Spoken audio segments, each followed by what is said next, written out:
Presiden Amerika Serikat Donald Trump dan Chairman The Fed Jerome Powell adu argumen soal biaya renovasi gedung The Fed di Washington.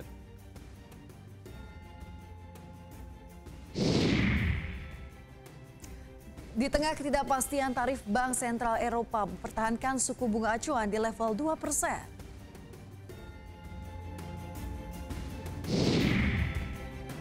Simak perbincangan menarik hari ini, bisnis kopi lokal siap naik level bersama Felix TJ, CEO Rumah Kopi.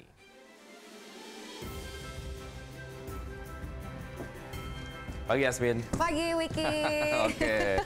Di hari Jumat ini tentunya akan ada satu dialog ataupun diskusi yang menarik terkait dengan kopi. Kamu suka kopi nggak? Suka. Suka ya? Iya, Americano the best. Oh, the best ya. Kalau Wiki? Americano, terus kopi gula aren juga rata-rata suka. Tapi paling enak kalau kita menikmati kopi lokal. Nah, nanti di perbincangan yang akan kita tampilkan gitu ya, kita tayangkan kepada pemirsa IDX Channel adalah terkait dengan bagaimana sebetulnya upaya dari Rumah Kopi sendiri untuk bisa menaikkan kopi lokal supaya terus naik level begitu ya. Wah, keren ya. Ya, seru. Ya, dan selama 60 menit ke depan ya begitu juga pemirsa, kita akan hadir dengan sejumlah informasi menarik seputar ekonomi dan juga pasar modal. Dan Anda juga bisa menyaksikan kami live streaming di idxchannel.com. Saya Wiki Adrian. Dan saya Esmatania pemirsa, inilah Market Buzz.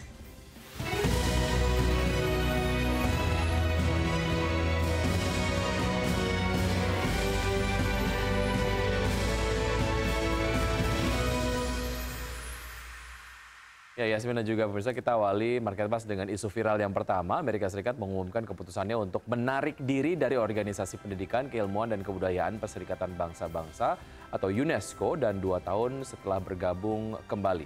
Ya, betul pernyataan Departemen Luar Negeri Amerika Serikat. Washington menuduh badan tersebut menjalankan kebijakan yang memecah belah terkait dengan konflik Israel-Palestina. Keluarnya Amerika Serikat akan berlaku efektif pada akhir Desember 2026 mendatang. UNESCO menyesalkan penarikan diri Amerika Serikat tetapi mengaku tidak kaget. Oke, baik. Kita lihat komentar-komentar yang disampaikan oleh followers Instagram IDX Channel mengomentari berita yang satu ini, pemirsa, terkait dengan keluarnya Amerika Serikat dari UNESCO ya. Kita lihat komentarnya yang pertama, komentar yang disampaikan oleh Aim Putri Fitri, donatur utama UNESCO cabut, artinya UNESCO nggak punya dana lagi katanya. Aduh, ini memang kalau konflik regional antar daerah di sana ternyata bisa mempengaruhi dengan keluarga UNESCO ini ya. Maksudnya keluarga Amerika dari UNESCO ini ya. Kita lihat di komentar berikutnya pemirsa dari warganet @atala_gs. Biarin saja, nanti juga masuk lagi. Ini kan anak kecil ngambek, maunya tidak dituruti. Nanti jika sudah reda kan tidak ngambek lagi. Oke, kita lihat nanti ya apakah kemudian setelah keluar akan masuk lagi ke UNESCO atau tidak. Berikutnya ada Widi Rahman 789, udah banyak tunggakan di UNESCO malah keluar. Palestina dijadikan sebagai alasan. Sebetulnya banyak motif ataupun alasan dan juga justifikasi terkait dengan keluarnya Amerika Serikat dari UNESCO begitu ya. Tapi ya seperti yang tadi disampaikan oleh netizen bahwa Amerika Serikat sebagai salah satu donatur utama memang menjadi kemudian penting begitu. Tapi ketika secara narasi ataupun kebijakan-kebijakan yang diambil tidak sesuai dengan donatur utama, donatur utamanya ya keluar. Tapi banyak donatur-donatur lain seperti China ataupun mungkin negara-negara besar lainnya yang juga menjadi donatur organisasi internasional seperti UNESCO ini gitu. Jadi harusnya tetap bisa kemudian berjalan, tapi ya secara alokasi anggaran nggak bisa terlalu besar karena donatur utamanya dicabut. Betul sekali. Tapi kita lihat nanti ya, apakah terkait dengan kebijakan ini memang akan segera ditetapkan atau akan berubah atau seperti apa, kita nantikan nanti ya. Kita lihat nanti ya, apakah memang Amerika Serikat akan berubah pikiran atau tidak. Dan kita ke informasi berikutnya, pemirsa, di isu viral yang kedua, Presiden Prabowo Subianto mengumumkan tema hari ulang tahun ke-80 kemerdekaan RI di Istana Negara Jakarta Rabu lalu. Adapun tema HUT RI ke-80 Republik Indonesia tahun 2025 ini adalah Bersatu Berdaulat Rakyat Sejahtera Indonesia Maju. Ya, Prabowo pun mengungkapkan tema ini dipilih karena selaras dengan visi besar negara dan mewakili arti perjuangan bangsa. Indonesia ingin selalu menjadi negara yang besar serta Bhinneka Tunggal Ika atau berbeda-beda tapi tetap satu. Tema ini harus menjadi patokan alias jangan hanya sekedar slogan atau mantra. Sementara itu pemirsa, proses penetapan logo diinisiasi oleh Kementerian Ekonomi Kreatif. Oke, dan sebagaimana kita tahu untuk penentuan logo ini atau keputusan untuk menentukan logo ini memang dilakukan sayembara ya dari masyarakat Indonesia yang kemudian ingin ikut serta dalam mendesain logo terkait dengan HUT RI ke-80 ini seperti apa. Kemarin sudah disampaikan dan hasilnya adalah ini ya. Hari Rabu kemarin diumumkan. Kita lihat komentar yang disampaikan oleh followers Instagram IDX Channel mengomentari berita yang satu ini. Silakan ya. Yang pertama dari Budi, BUDHI_Arbain 4. Temanya bagus, saya rasa. Semoga bukan cuma narasi saja. Amin. Tadi juga sudah disampaikan ya oleh Presiden Prabowo. Mudah-mudahan slogannya ataupun tagline-nya tidak hanya tagline saja. Ada Hudi_Hudi, sayembar aja saya nggak tahu. Mungkin sayanya aja yang kurang gaul, siap salah katanya gitu. Mungkin punya bakat ataupun keinginan dan cita-cita saya pengen deh. Mungkin tahun depan ya bisa dicoba ya. Lebih update lagi itu ya terkait dengan info-info ini ya. Ya, mulai dari sekarang mungkin dipikir-pikirin kita kira-kira 81 itu mau dibuat logonya seperti apa. Oke. Selanjutnya pemirsa kita lihat komentar dari warganet lain dari @rianto_Darmawan1. Keren. Pada seru 2 kali. Betul sekali. Ada yang kemudian suka, ada yang kemudian mengkritik, tapi itu adalah hal yang kemudian biasa. Tapi kalau bicara mengenai peringatan HUT RI dari setiap tahunnya, yang saya selalu ingat adalah logo-logonya gitu ya. Betul ini kemudian sekali. jadi sebagai sebuah bagian dari sebuah perayaan yang memang dirayakan oleh seluruh masyarakat Indonesia gitu. Jadi kalau kayak lomba-lomba dan lain sebagainya selalu ada logo-logo seperti ini di Harus banner ada dan ya, lain-lain gitu. betul sekali. Jadi semoga tidak hanya sebuah logo tadi ya, Ya. ini juga memberikan semangat persatuan kesatuan terhadap bangsa Indonesia menginjak usia 80 tahun ya. Betul. Baik, dan kita ke isu viral berikutnya. Pemirsa, Amerika Serikat mengatakan produknya akan terbebas dari sejumlah hambatan non-tarif di Indonesia dan kedua negara mengumumkan kesepakatan dagang pekan lalu.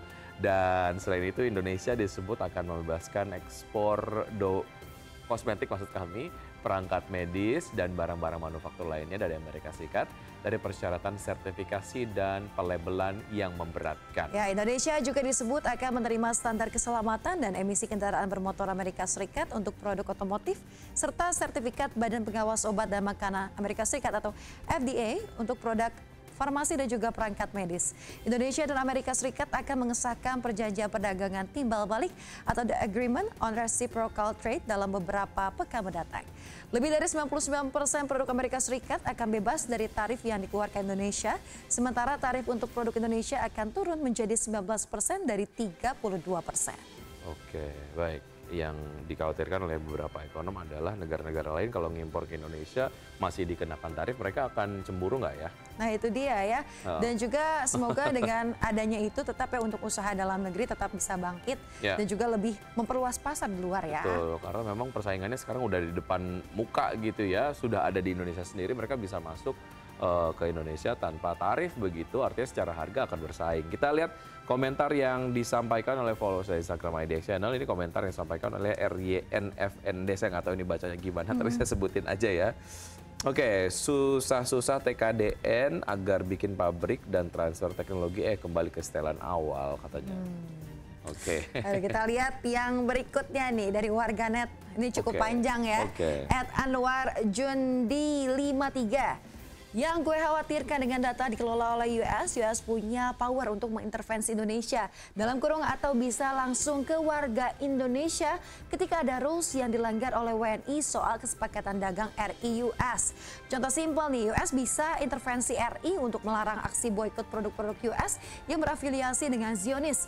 Bahkan US bisa langsung intervensi to person WNI karena database pribadi dikelola oleh US. Oke, ini juga sempat ramai diperbincangkan ya terkait dengan salah satu poin kesepakatan perdagangan antara Amerika Serikat dan juga Indonesia, salah satunya terkait dengan data-data yang akan dikelola ataupun ditampung di Amerika Serikat. Nah, ini menjadi sebuah concern tersendiri begitu. Tapi kemarin Menko Perekonomian Erlangga Hartarto menyampaikan sebetulnya data-data kita juga secara volunteer memang sudah quote unquote sukarela diserahkan oleh masyarakat Indonesia sendiri melalui misalnya Google. Kemudian juga kalau kita punya credit card, Visa gitu ya, otomatis kan ada data-data pribadi kita yang otomatis sudah disetorkan secara sukarela. Jadi database-nya ya. Artinya ini memang data-data kita sudah secara sukarela kita berikan gitu. Cuman yang kemudian diharapkan oleh masyarakat adalah ya ada perlindungan terkait dengan data-data untuk masyarakat yang tidak melakukan itu. Karena yang bikin emailnya nggak di Google kan juga ya banyak juga gitu, yang nggak punya kartu kredit juga banyak. Bagaimana dengan data-data mereka, apakah kemudian disalurkan ataupun mungkin disimpan juga di Amerika begitu. Ini yang menjadi concern dan juga poin kritis dari masyarakat ya. Kita lihat komentar berikutnya, pemirsa ada Sandy Budiargo 1212, padahal ekspor Indonesia ke Amerika Serikat nggak sebesar negara ASEAN lainnya, tapi kok segitunya semua dibebasin, katanya gitu. Oke. Beragam ya komentar dari warganet ya terkait hal ini. Ya. Tapi kita lihat nanti ya terkait dengan kebijakan ini apakah akan segera ditetapkan juga mungkin atau ada berganding lagi antara Indonesia dan juga Amerika Serikat? Ya, tapi sebetulnya sih kemarin juga Menko Perekonomian lagi-lagi Erlangga Hartarto menyampaikan bahwa 19% ini sudah final dan bisa diterapkan lebih cepat dari 1 Agustus 2025 begitu. Artinya ini sudah tinggal dilaksanakan saja bahwa nanti ada proses untuk negosiasi ulang supaya angkanya nggak 19% banget. Mungkin akan tetap dilakukan oleh pemerintah Indonesia begitu ya. Baik, pemirsa kita tinggalkan ketiga isu viral, beragamnya biji kopi Indonesia dengan kualitas mumpuni ini membuat kopi dalam negeri mendapatkan tempat spesial di hati penikmatnya. Kualitas yang sangat baik dibungkus dengan kekayaan budaya dan juga narasi keberagaman menjadikan kopi Indonesia layak bertengger di posisi premium. Lalu simak bagaimana Felix TJ, CEO dari Rumah Kopi dengan komitmen kuatnya terus menyokong kopi lokal untuk terus naik kelas. Ya, dan dialognya pemirsa akan kami hadirkan usai jeda berikut bersama rekan kami, Wiki, Adrian. Tetaplah bersama kami di Market West.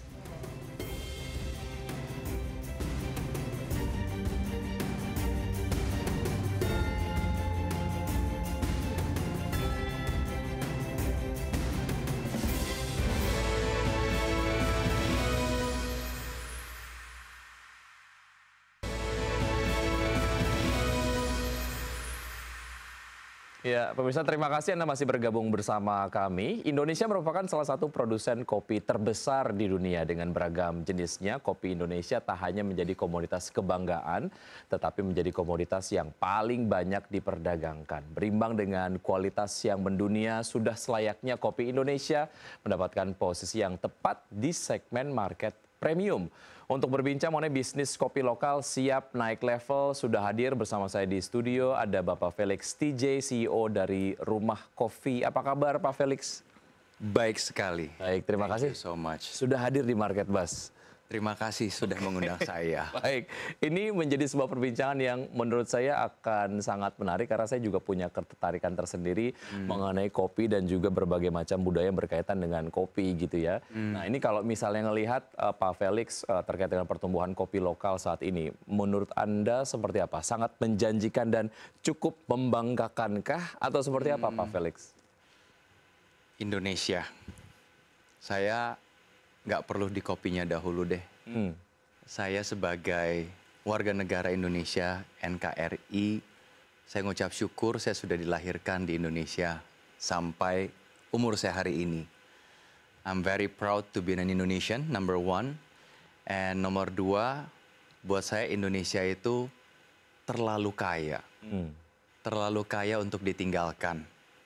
Terlalu kaya untuk disia-siakan. Terlalu luar biasa dari Sabang sampai Merauke. So, jadi kalau dibilang saya bangga, bangga banget. Senang banget. Dan mau berupaya untuk bisa membangun setidaknya dari sisi saya dulu sendiri. Kalau mau ikutan silahkan. Kalau enggak apa-apa jadi penonton. Oke. Senang banget jadi warga negara Indonesia. Betul, dan tentu saja bisa membangun Indonesia dari point of view Anda sebagai CEO dari Rumah Kopi begitu ya? Oke. Itu anugerah buat saya diberikan berkat untuk bisa masuk dalam komoditas kopi dan membangun kopi dalam dunia kopi, industri kopi yang luas dan mendalam dan menaikkannya itu karena saya passion sih sebenarnya. I'm very passion and kopi itu buat saya destiny. Oke. Ya, udah fate. Ya. Dari kecil saya ketemu kopi beberapa kali dalam perjalanan kehidupan saya. Jadi yang tadi saya bilang, saya bangga banget dan udah bangga dan saya dianugerahi untuk membesarkan kopi Indonesia. Ya memang Anda sangat cintai dan juga sudah terpapar dari dulu gitu ya? Iya, jadi oke. Tapi kan untuk sampai ke detik hari ini itu Saya nggak tahu, mana ada yang tahu sih besok terjadi apa dalam hidup kita, betul kan? Ada yang tahu, kan kita nggak tahu masa depan kita seperti apa. Tapi ternyata setelah saya connecting all the dots, hey, saya ternyata memang dibentuk dan dipilih dan dilahirkan ternyata untuk kurusin kopi Indonesia. Lucu banget pas saya, oh my God, I'm so blessed and grateful sih. Untuk sampai di detik hari ini, iya. Tumbuhannya kalau ngeliat kopi lokal saat ini gimana? Happy Jadi nggak lihatnya? yang tadi saya bilang, karena kopi di Indonesia, Indonesia kopi, oke.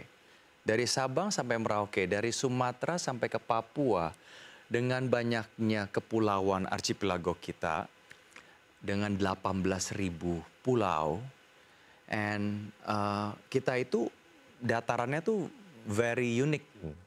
Makanya Indonesia dikatakan yang kita ketahui is very exotic island. Dan banyak pegunungan itu yang dikelilingi oleh volcanic mountains kan. Dan we know kalau ada volcanic mountains itu artinya tanahnya subur sekali. Mau dilempar benih apapun jadi. Tumbuhan liar pun jadi subur. Apalagi kopi. Makanya ada negara lain yang masuk untuk tanam kopi di awal 400 tahun yang lalu.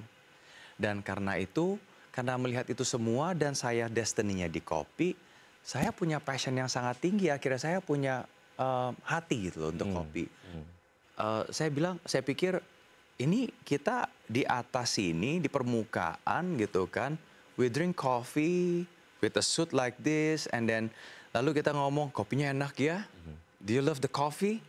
And then yang di bawah sana yang tumbuhin kopinya selama 400 tahun lewat silam ini, siapa yang perhatiin? Siapa yang perhatiin dan bagaimana kehidupan mereka? Maka tadi saya bilang, I'm very grateful and saya bisa ceritain sedikit akhirnya doa dari hati saya untuk teman-teman Indonesia maupun di luar negeri nanti, untuk kita bisa bangga sebenarnya sebagai warga negara Indonesia, dan kita tuh punya banyak kekayaan yang kita bisa angkat bersama, dan together we can, saya bilang gitu sih. So yang tadi kamu bilang sampai di mana tentang local coffee. Local coffee sampai hari ini is doing great, Kalau nggak great, I'm not sitting here and I'm not invited by you. Ya, jadi Anda diundang karena kopi gitu ya? Diundang karena kopi, connecting people, coffee. Tadi pertemuannya sudah sangat luar biasa lah, seperti Anda kemudian sampaikan gitu. Jadi siapa saja stakeholder ataupun mungkin pihak-pihak yang ikut bertumbuh dengan pertumbuhan kopi yang memang sangat amazing Anda tadi sampaikan, kalau boleh saya simpulkan. Come back to coffee and commodity and stakeholder. Dari hulu ke hilir sebetulnya ini yang berkenaan dengan brand kami saja ya, kami bicaranya ya. That's why again, Rumah Kopi itu logonya segitiga. Segitiga itu saya dapatkan itu karena one firm form gitu. Jadinya dia tuh firm dan dia itu stabil sekali. Dan ini kestabilan ini yang kita bentuk di dalamnya itu adalah kami, kita semua, komoditas dari stakeholder, dari petaninya, dari kemudian dari manajemennya, customernya, semua di dalam segitiga ini. Dan the more we go together untuk kita bisa go strong together we can itu we go closer untuk istilahnya memuliakan nama kopi Indonesia. That's my foundation. Itu filosofi yang saya mau bentuk. Kenapa di dalam segitiga itu ada tangan yang terbuka, itu adalah tangan petani sebenarnya. Tangan petani yang keluar ada dari nadi mereka itu tumbuhan kopi. So itulah kami hadir dan kami mau membawa setiap stakeholder yang ada di struktur atau di flow kopi, dari petani, kemudian prosesor, kemudian dalam factory-nya, kemudian dari packaging-nya, lalu ke operasional, kemudian ke consumer, and back again to sustainable-nya. Itu I love to, we love as a Rumah Kopi team, we love and we here itu memang mau bawa semuanya naik. Oke.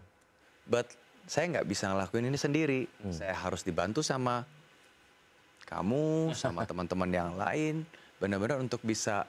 Karena buat saya, what is business? What is successful? Buat saya pribadi atau buat Rumah Kopi, apa arti sebuah kesuksesan di dalam hidup? Itu bisa dijawab oleh diri masing-masing. Oke, baik. Dan sebetulnya juga kalau ngelihat tingkat kesejahteraan dari petani sendiri, secara idealnya terus kemudian bertumbuh begitu ya, seiring dengan pertumbuhan dari kopi yang makin naik kelas, konsumennya semakin banyak dan lain sebagainya. Oke, kalau kita kemudian lihat pertumbuhan kopi lokal ini erat kaitannya dengan perkembangan gaya hidup masyarakat Indonesia dari tua sampai dengan muda begitu. Menjadi sebuah market yang terbentuk dengan sendirinya gitu ya. Ketika saat ini bicara mengenai sebuah bisnis yang kemudian Anda geluti, ya marketnya sudah ada dan optimis akan terus bertumbuh ya Pak Felix. Menurut Anda seperti apa? Definitely. Karena sebenarnya kopi itu sudah diminum dari kita belum ada. Ya. Jadi dibilangnya 400 tahun ya ditanam di. Iya, karena saya pelajarin semua sejarahnya itu, kopi itu memang diminum karena memang untuk sehari-hari mereka minum. Dan bahkan pada dahulu kala mereka minum kopi itu sampai ngumpet-ngumpet karena mereka dilarang kan. Dilarang minum kopi karena itu punya orang lain. Mereka cuma jadi pekerja, mereka nggak boleh minum kopi, tapi mereka minum. Dan dari dipikul, kopi pikul, sampai makanya ada kopi hitam, kopi tubruk, semua itu kan karena terlahir dahulu. Hari ini adalah dampak dari euforia dan celebration of the uniqueness of ternyata kopi dan creativity, inovatif, kepintaran dari semua sektor industri kopi ini yang akhirnya kita menemukan banyak jenis baru dan kemudian metodenya semuanya itu kan karena berkat juga akhirnya. Ya kan? Jadi akhirnya a good point. The good pointnya apa? Population. Population. Betul. Population kita maybe more, yang terhitung 370 juta, tapi yang tidak terhitung. Dan itu majority I think karena kita juga dari population itu consumer behavior-nya FOMO, so it's a good point. Maka itu banyak teman-teman yang dari luar negeri pun juga join the club to Indonesia to celebrate the coffee party in our country, betul kan? So jadi kalau dibilang dari tua sampai muda, yes it is dari tua sampai muda. All segment, yes all segment. A, B, C, D, E is covered by coffee. Yang paling penting adalah salah satu stakeholder yang cukup penting di perkopian yang ada di Indonesia adalah petani dan tingkat kesejahteraannya juga kemudian terus meningkat dan itu dapat terkatrol jika kopinya terus kita upayakan naik kelas terus gitu ya. Dan ini juga nampaknya menjadi satu DNA dari Rumah Kopi. Kita ingin membahas lebih lengkap usai jeda berikut ini Pak Felix dan pemirsa tetap bersama kami akan segera kembali.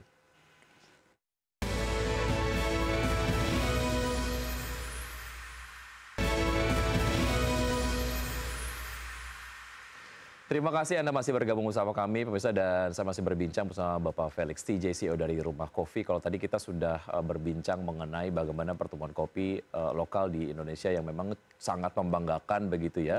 Tapi kemudian harapannya semakin naik kelas kopi Indonesia yang di bawahnya salah satu stakeholders pentingnya adalah petani juga secara kesejahteraan juga meningkat dan itu memerlukan upaya dari kita semua. Salah satunya juga memerlukan upaya dari Rumah Kopi sendiri gitu. Nah soal ini berkaitan dengan apa yang Rumah Kopi bring to the table gitu ya. It's not just about menjual kopi kepada konsumen, tapi ada value-value di belakangnya gitu. Mungkin Pak Felix bisa elaborasi ini lagi.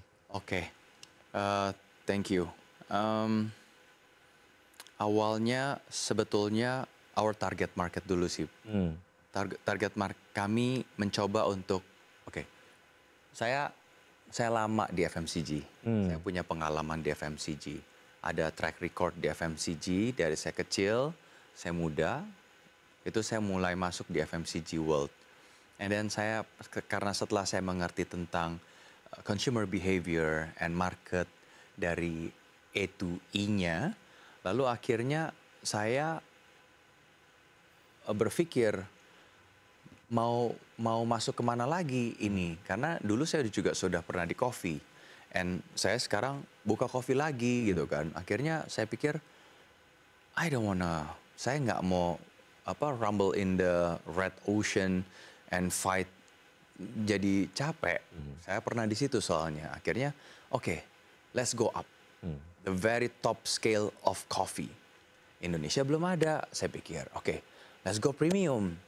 Let's go premium. Dan memang saya tahu itu akan jadi challenge yang cukup besar untuk kami di Rumah Kopi untuk bisa go premium on coffee Indonesia. Karena segmen challenge-nya nggak hanya untuk di marketnya, tapi di segala sektor. Karena to be premium, we need lots of extra hard work. Extra milesnya banyak kan kalau mau jadi premium kan. Nggak boleh ada sedikit kesalahan atau apa, seperti itulah ya. But like I think we should try.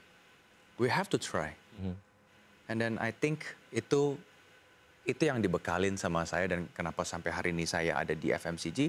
I think that's bekalnya untuk saya bisa move forward and like leap up untuk bisa sampai ke sana.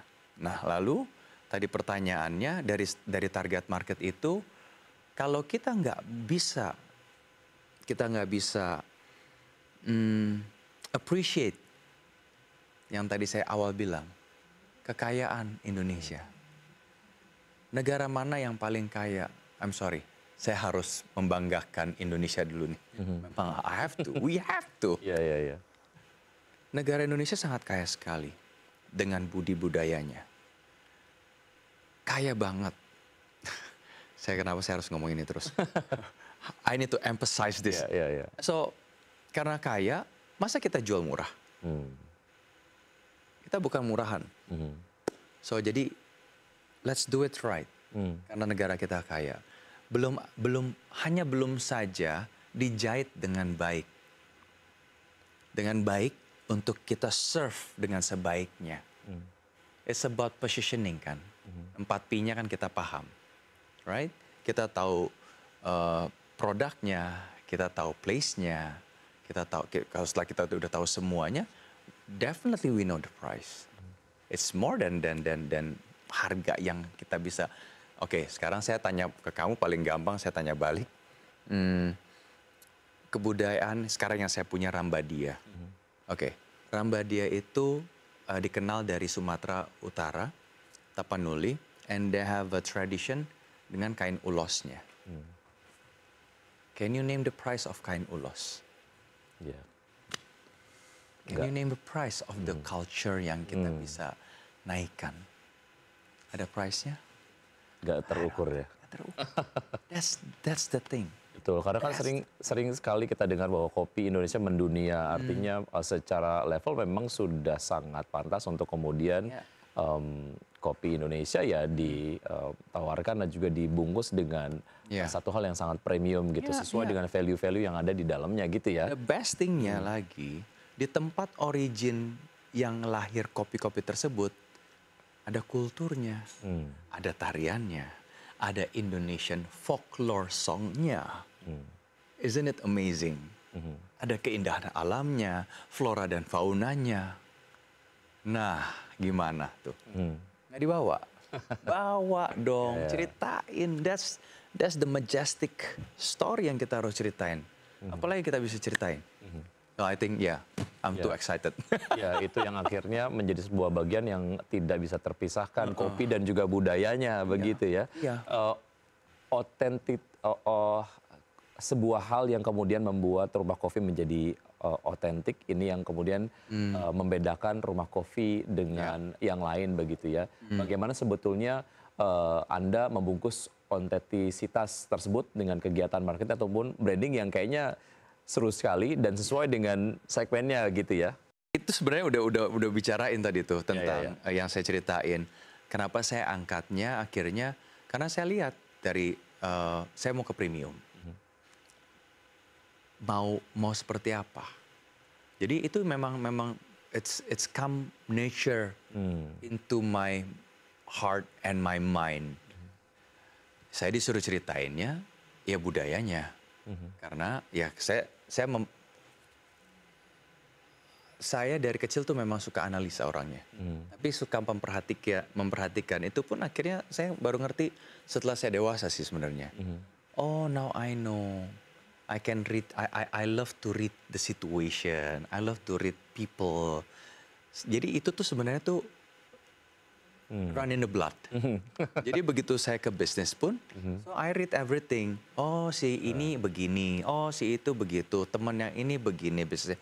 Then I read everything, then I said, kita mau ngapain? Dan kebetulan saya suka, memang orangnya aneh, tapi nyata. Unik. Maunya lain sendiri dari dulu, dari kecil saya mau lain sendiri. Kalau dia begitu, saya begini. Tuh, jadi agak mungkin orang bilang ini ngocol banget sih ini orang gitu. Saya beberapa kali dari dulu sering ada perselisihan atau nggak diterima itu karena saya agak aneh. Uniqueness dari Anda gitu. Ya. Tapi ya saya pahamin, akhirnya saya juga belajar. In some way I have to receive, and some way I can be different, ambivert lah. So akhirnya masuk ke produk lagi, saya satu premium, kenapa orang harus beli Rumah Kopi punya produk? Kenapa gitu kan? Jadi ya, kopinya definitely harus premium. Kalau premium, kita tahu ada taste, ada quality, ada authenticity-nya, dan ada skill di dalamnya yang pasti sudah kita enhance, baru bisa premium. Originality juga ada. Jadi we have the right beans and the right product with a right skillful craftsmanship-nya ada. Lahirlah kopinya with the right taste taste notes yang kita mau. Nah setelah itu kita infuse lagi dengan kebudayaan dari origin tersebut. Nah jadi lahirlah Rambadia untuk Rumah Kopi. That's how we gonna play the song until we exploring the world through Indonesian coffee. Itu cara kami untuk mengenalkan kopi Indonesia ke mancanegara maupun secara lokal dan mancanegara.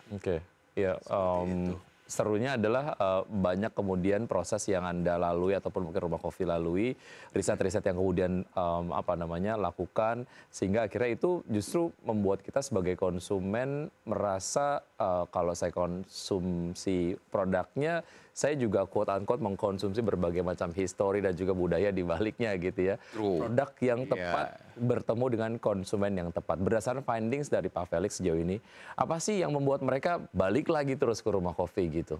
Menurut Anda apa? Findingsnya apa sejauh ini? Feedback yang mereka definitely kasih? Saya taste sih. Dan after taste, ambience, kemudian nyanyian yang dinyanyikan itu. Kan kita sering dengar ya kadang-kadang ya, ada satu nyanyian yang mungkin kita sering nanti ada tanggal mainnya. Even though this one, if I can sing it, Ramba dia Ramba nuodaito, itu it's linked to some people. Kayak kemarin kita play it in WOC. Banyak orang-orang tiba-tiba tuh ngerumunin, it's just like, hey, ini lagu waktu saya kecil. Dan mereka ngumpul, dan bahkan some of them they dance. Itu for me it's a joyful moment buat saya gitu loh. And I can like the apa ya istilahnya, the product that yang saya naikkan ini, it's membuat kebahagiaan untuk banyak orang. Lewat memang Rambadia ini kan terkenal dari salam kenal, dari marga ketemu marga. Kalau nggak kenal tuh nggak sayang. Kita kenalan yuk, dari kenal makanya kita semakin dekat. Makanya the first product yang saya keluarkan ini Rambadia. Baik. ini menjadi sebuah insight yang kemudian juga nampaknya diperhatikan oleh banyak pelaku usaha di berbagai macam sektor. It's all coming back to purchasing power dari orang ataupun konsumen lah ya. Di bulan Mei lalu Indonesia catatkan deflasi, ini juga menunjukkan bahwa tingkat konsumsi mengalami penurunan. Dari point of view Anda sebagai CEO dari Rumah Kopi sendiri, melihat daya beli dari masyarakat, challenge terkait dengan konsumsi atau daya beli itu gimana sih? Mungkin Anda juga bisa sampaikan optimisme Anda ke depan tuh seperti apa? Percaya aja ya. Saya bilang percaya, jangan. Saya gini, bukannya I don't want to be naive, but I put my feet on the ground. Artinya adalah saya tahu realita, tapi kalau mikirin realita nggak ada selesai-selesainya. That's the fact, right? Kalau misalnya, aduh di luar sana beritanya gini. I know, we all know that will happen. Then what's next? Recession will happen, inflation will happen, krisis moneter will happen. And then what? Ya, keep on moving, keep on fighting. Yang paling penting, we know the product, we know what to do, and make sure the product is unique and well received sama target market kita. That's why ya mungkin juga ini memang berkat juga kembali lagi sih, semua saya pikir di hidup ini cuma berkat kan, and kita cuma pengelola, ya kan? Jadilah pengelola yang benar dan dikasih hikmat, and kita coba mainkan, and then saya masuknya makanya ke premium market, at least agak stable. Memang ada sloping, but amazingly on beberapa outlet yang kami milikin masih cukup stable ya. Hanya memang di awal tuh slowing down, and then coming to this April, May, June, it's keep on moving up. Karena ya, dan price wise-nya kami juga nggak terlalu murah-murah banget. Ya gitu. Ya, ini menjadi sebuah bekal sebetulnya untuk kemudian Rumah Kopi sendiri merasa terus optimis terkait dengan pertumbuhan market yang ada di Indonesia, dan yang paling penting adalah konsumen sendiri dapat merasakan juga budaya dan juga value-value dari sebuah produk kopi gitu ya. Dan banyak orang yang kemudian juga bisa mendapatkan berkah tadi ketika kemudian kita menjadi konsumen dari sebuah produk kopi yang banyak cerita di belakangnya gitu. Jadi when you helping together weekend kamu belanja Rumah Kopi, nggak cuman kamu nggak akan istilahnya, oh saya belanja untuk perusahaannya, enggak. Karena kamu belanja juga untuk menghidupkan teman-teman yang ada di sana nanti, karena kita punya program sustainable-nya, and it's very transparent. Seperti itu. Menarik, kayaknya saya mau ngobrol 2-3 jam lagi sama Pak Felix, tapi waktunya terbatas. Thank you ya, Pak Felix sudah ngobrol-ngobrol dan juga sudah membawa cerita mengenai kopi, dan juga membuat kita kemudian tahu banyak sekali cerita di balik kopi, dan ternyata ada sebuah manfaat yang bisa kita tularkan ke yang lain ketika kita mengkonsumsi sebuah produk specifically soal produk yang tadi kita bahas. Thank you. Terima kasih. Sukses untuk Rumah Kopi. Sampai jumpa. Thank you. Dan pemirsa, tetap bersama kami saja, kami akan segera kembali dengan informasi menarik lainnya.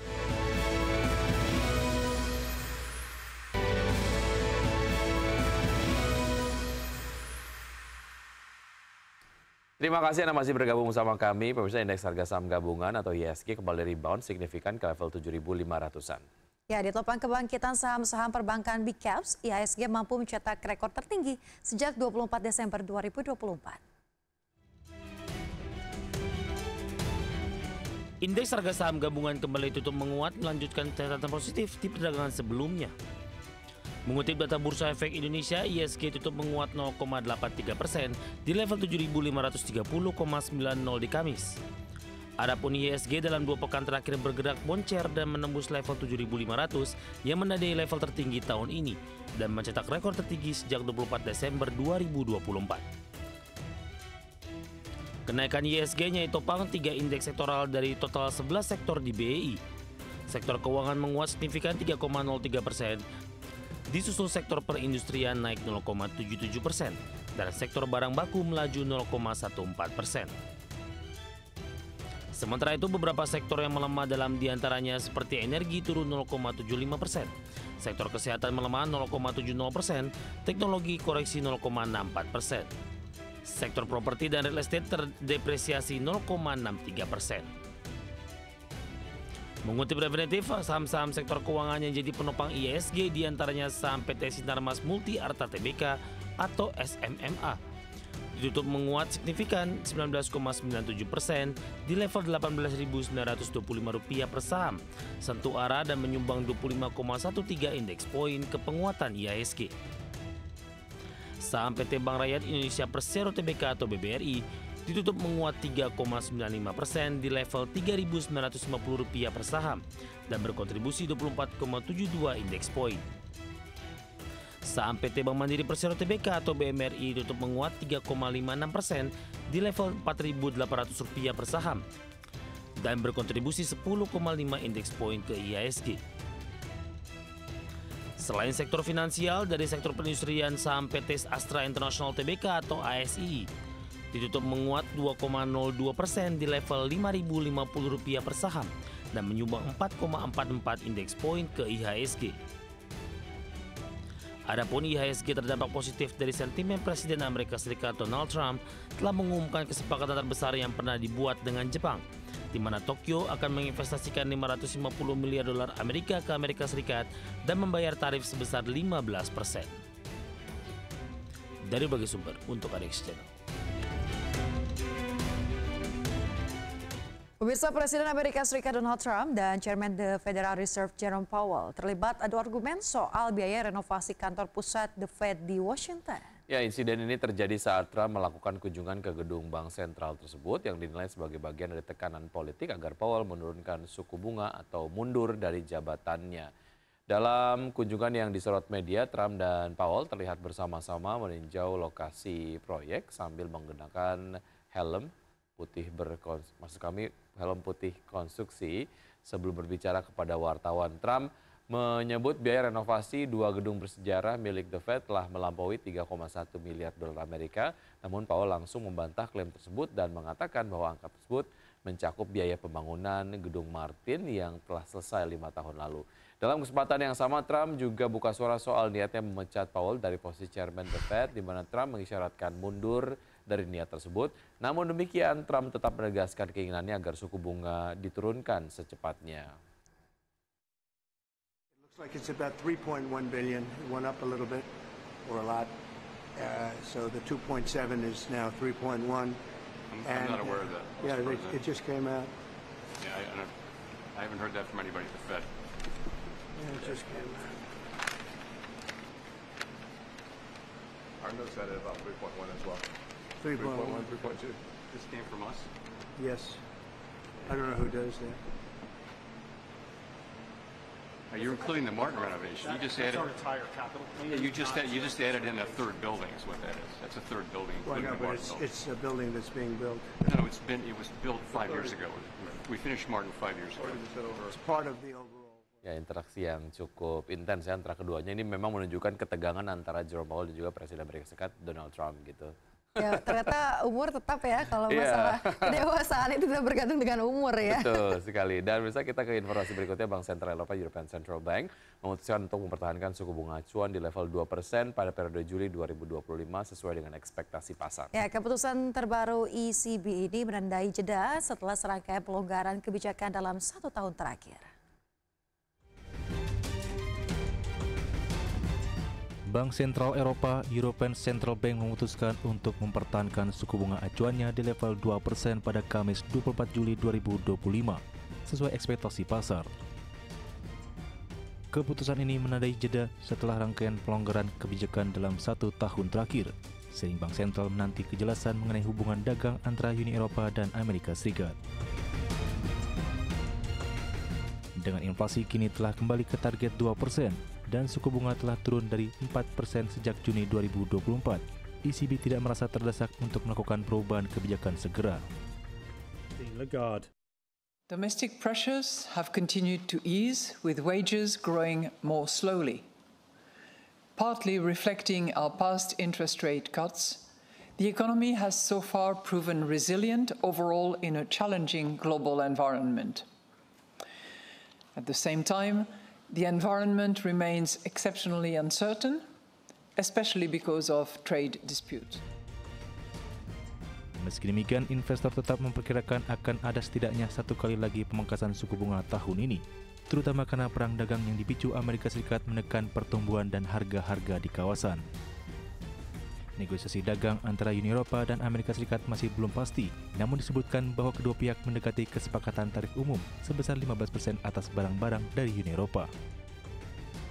Jika terrealisasi, skenario tersebut akan menekan pertumbuhan dan kemungkinan menurunkan inflasi lebih lanjut, memperkuat alasan bagi ECB untuk kembali memangkas suku bunga.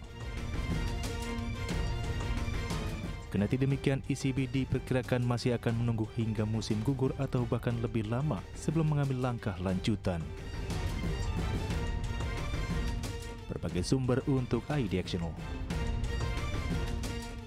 Selanjutnya dari pergerakan bursa global, pemirsa, bursa Wall Street berakhir variatif pada Kamis dengan indeks S&P 500 dan Nasdaq mencatat rekor penutupan tertinggi. Didorong kinerja yang solid dari induk perusahaan Google, Alphabet memicu optimisme terhadap saham-saham kecerdasan buatan lainnya. Ya, sedangkan saham Tesla merosot setelah laporan keuangan pabrikan kendaraan listrik tersebut mengecewakan investor. Kita lihat data selengkapnya pemirsa pada perdagangan di hari Kamis. Indeks S&P 500 ditutup menguat tipis 0,07% ke level 6.363. Indeks Nasdaq Composite menguat 0,18% ke posisi 21.057. Sementara indeks Dow Jones Industrial Average turun 0,7%. Ditutup turun 0,7% ke level 44.693. Sementara itu, bursa saham Eropa berakhir di zona hijau pada hari Kamis setelah Bank Sentral Eropa mempertahankan suku bunga sesuai dengan perkiraan. Sementara investor menyambut baik laporan keuangan yang solid dari Bank KKP dan meredanya ketegangan perdagangan dengan Amerika Serikat. Indeks Pan Eropa Stock 600 ditutup naik 0,24% ke level 551,55. Dex Jerman menguat 0,23% ke posisi 24.293. FTSE 100 Inggris naik 0,85% ke posisi 9.138,37. Ya, pemirsa, Market Bahas akan segera kembali usai jeda berikut. Tetaplah bersama kami.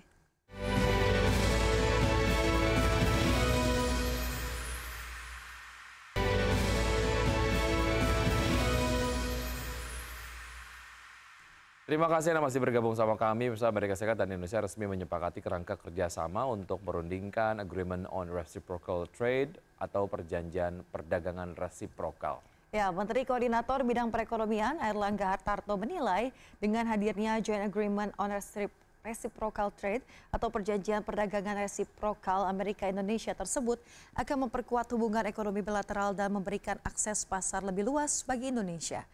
Selain itu, kerangka kerjasama ini merupakan kelanjutan dari kerjasama jangka panjang yang telah dibangun sejak penandatanganan Trade and Investment Framework Agreement pada 16 Juli 1996 silam. Dalam pernyataan bersama atau joint statement yang dirilis Gedung Putih, disebutkan bahwa Indonesia akan menghapus sekitar 99% tarif untuk seluruh produk industri serta produk pangan dan pertanian asal Amerika Serikat. Sebagai timbal balik, Amerika Serikat akan menurunkan tarif menjadi 19% untuk barang asal Indonesia sebagaimana tertuang dalam Executive Order 14257 yang ditetapkan pada 2 April 2025. Beberapa pokok yaitu Indonesia akan diberikan juga tarif yang lebih rendah 19% untuk beberapa komoditas. Nah, yang dikatakan adalah komoditas sumber daya alam yang tidak diproduksi oleh Amerika Serikat.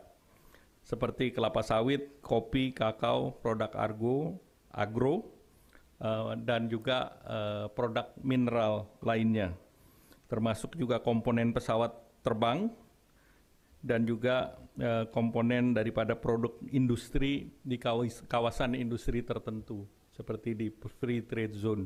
Jadi itu sedang dalam pembahasan dan itu dimungkinkan lebih dari 19%, lebih rendah dari 19% dan dimungkinkan mendekati 0%. Seperti kita tahu. Ya, pemirsa, sebelum kita akhiri Market Bahas, kita akan simak terlebih dahulu update dari pergerakan IHSG di pukul 9:27 waktu Indonesia bagian Barat. Kami tayangkan langsung dari RTI. Sejauh ini ISG bergerak menguat dengan penguatan 0,12% di level 7.535,455. 5 saham top gainers diantaranya adalah Dakras, kemudian juga Bufa, BKSL, NICL, dan juga ESA. Top losers ada Goto, BBNI, AMMN, Astra Internasional, dan juga Mina. Dan pergerakan sektoral, finance ataupun sektor keuangan memimpin penguatan dengan penguatan sejauh ini 1,85%, dan sektor kesehatan memimpin pelemahan dengan pelemahan sejauh ini di area 0,97%. Ya, baik pemirsa, 60 menit sudah kami menemani Anda dalam Market Pasar ini. Semoga pembahasan hari ini dapat menjadi referensi dan juga sumber informasi untuk Anda. Ya, tetap berbaru informasi Anda hanya di IDX Channel, your trustworthy and comprehensive investment reference. Jangan lupa untuk menyaksikan program First Session Closing di hari Jumat ini pukul 11.30 waktu Indonesia bagian Barat. Karena urusan masa depan harus yang terdepan, aku investor saham, saya Wiki Adrian. Dan saya Esmi Hatania, pemirsa, kami pamit. Terima kasih dan sampai jumpa.